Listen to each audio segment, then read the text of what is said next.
Hey, folks, welcome to Shooting Up North. I'm your host, Lewis Carlin. We're heard right here on the Alliance Pro Wrestling Network. Thank you so much for joining me today. If you're watching for the first time, please consider hitting that subscribe button. If you want to follow me on social media, I'm on Twitter at Shooting Up North, Instagram at Alliance PW Network, and feel free to join our Facebook group, the Alliance Pro Wrestling Network.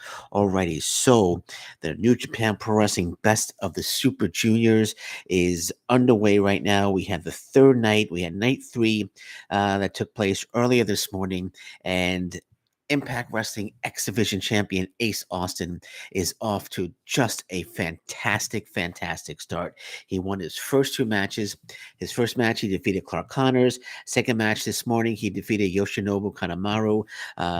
Both very good matches. So Ace Austin, 4 points off to a strong start in the New Japan Pro Wrestling Best of the Super Juniors tournament. And he's really doing a great job representing Impact Wrestling in this tournament. So Ace Austin, as I said, two terrific matches so far. Clark Connors and Yoshinobu Kanemaru, who he defeated this morning. So Ace Austin is tied for first place right now in the A block. So let me read off the A block. It's Hiromu Takahashi with 4 points. Taji Ishimori, the IWGP Junior Heavyweight Champion, with 4 points. Alex Zane, 4 points. Alex Zane doing very well as well. Ace Austin, of course, as I mentioned, has 4 points. We have Yo with 2 points. Francesco Akira with 2 points. Francesco Akira had an absolutely fantastic match against Hiromu Takahashi this morning as well in the main event. Good back and forth action. I thought Akira was going to win it, but Hiromu Takahashi was victorious in that one. Raisuke Taguchi has no points. Sho has no points. Yoshinobu Kanemaru, who lost this morning to Ace Austin, has 0 points. And Clark Connors as well is 0 points for Clark Connors. The B block, they've only had one night so far. Right now, El Desperado is leading the B block with 2 points. He's tied actually with TJP, Robbie Eagles, El Fantasmo, and Doki. All have 2 points. And El Lindemann, Bushi, Willie Utah, Ring of Honor Pure Champion, Willie Utah, Masawato, and Titan all have 0 points as well. But Ace Austin has a huge match coming up on Saturday. This is the big time. This is the one the one guy everybody wants to wrestle, Hiromu Takahashi. So Ace Austin goes 1-on-1 with Hiromu Takahashi this Saturday. Hiromu Takahashi, winner of the 2018 Best of the Super Juniors, 2020 Best of the Super Juniors, 2021 Best of the Super Juniors. Hiromu Takahashi, also a 4-time IWGP Junior Heavyweight Champion as well. So Hiromu Takahashi is one of the best, if not the best, Super Junior in the world right now. And Ace Austin has a tall task ahead of him if he wants to go up 3-0. But I have a feeling Ace Austin's going to win this one. I have a feeling Ace Austin's going to win this one. I still believe that Francesco Akira is going to win the A block. I still feel he's going to win the A block. And he just lost recently. He just lost this morning, I should say, to Hiromu Takahashi. I still feel that Akira is going to win the A block, but there's always like one guy. There's always one guy in the. Well, there's usually one guy in the Best of the Super Juniors that people really don't expect to do much, but he winds up being winds up proving a lot. Winds up being a star, winning a lot of matches, and I think Ace Austin's going to be that guy. And Hiromu Takahashi is 2-0, and Francesco Akira is definitely going to be Raisuke Taguchi. That's who his opponent is on Saturday. Um, Takahashi's not going to win every single match. I really have a feeling. I have a good feeling that Ace Austin is going to defeat Hiromu Takahashi. Can be victorious to go up 3-0. It's not going to win the tournament. I'm looking forward to Austin against Francesco Akira as well. That's going to be a great one. But before we jump ahead of ourselves, this Saturday, Ace Austin, the X Division champion, 1-on-1 against Hiromu Takahashi. You could also have Takahashi be victorious. And this could actually set up an X Division title match in Impact Wrestling. Hiromu Takahashi, again, one of the best Super Juniors, if not the best Super Junior in the world right now. And if he defeats Ace Austin, He can always say that he wants a shot at the X Division title and come to Impact Wrestling and challenge Ace Austin for the X Division Championship. I think that would be absolutely amazing. I think that would be fantastic. But gut feeling, I think Ace Austin's going to win this one on Saturday. I could be wrong. I've been wrong a lot during the Best of the Super Juniors. It could very well go to Takahashi.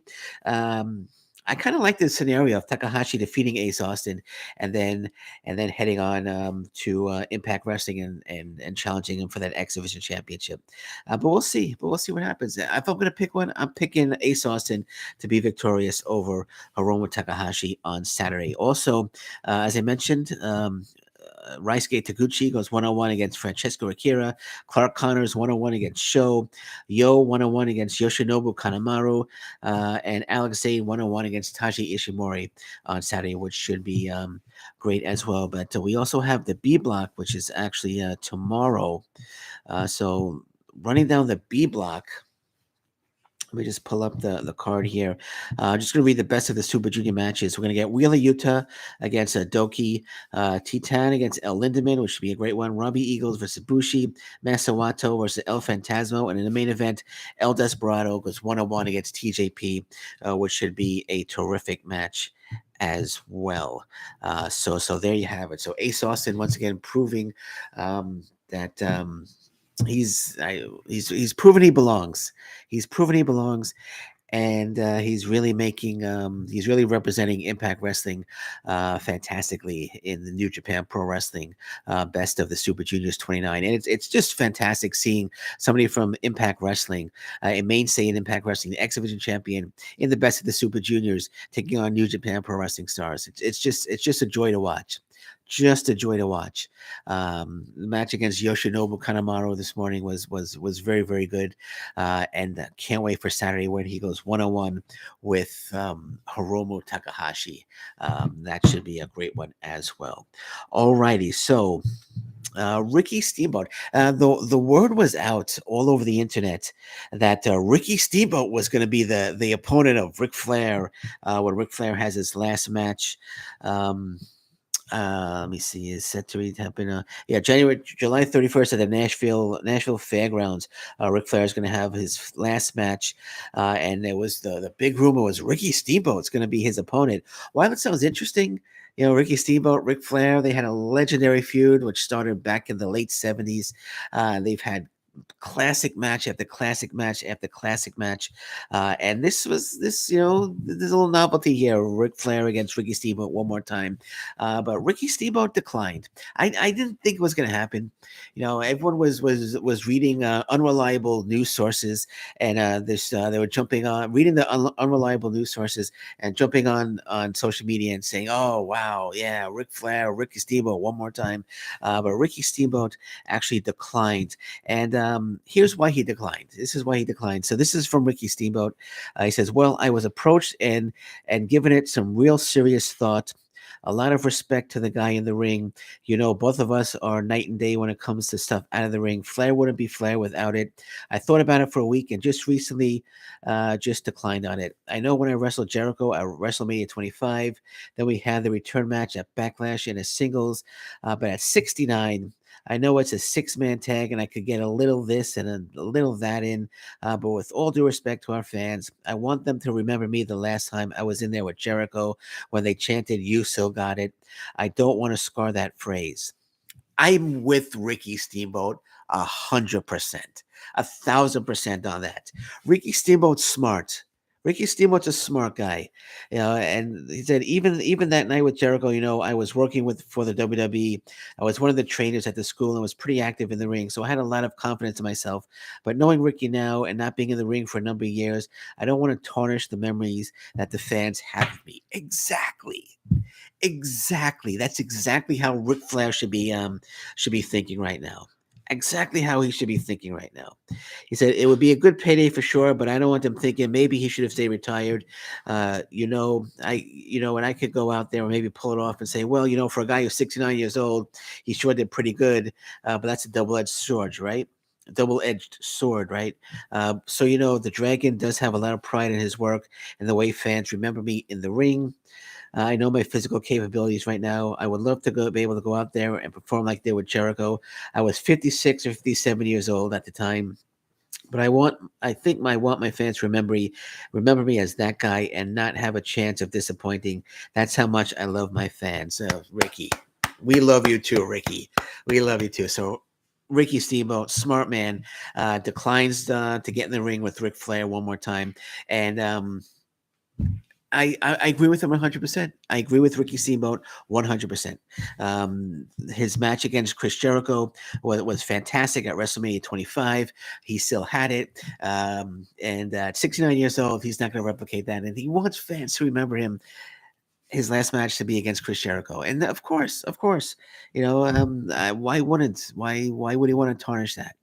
Why would he want to tarnish that? So I agree with Ricky Steamboat 110% on that one. Okay, so that's it for now. I'm watching the news. Anything breaks, I'll be back. But if I'm not back today, of course I'll be back tomorrow. But until then, thank you very much. Take care. Bye bye. Stay safe, everyone. So long. Bye bye.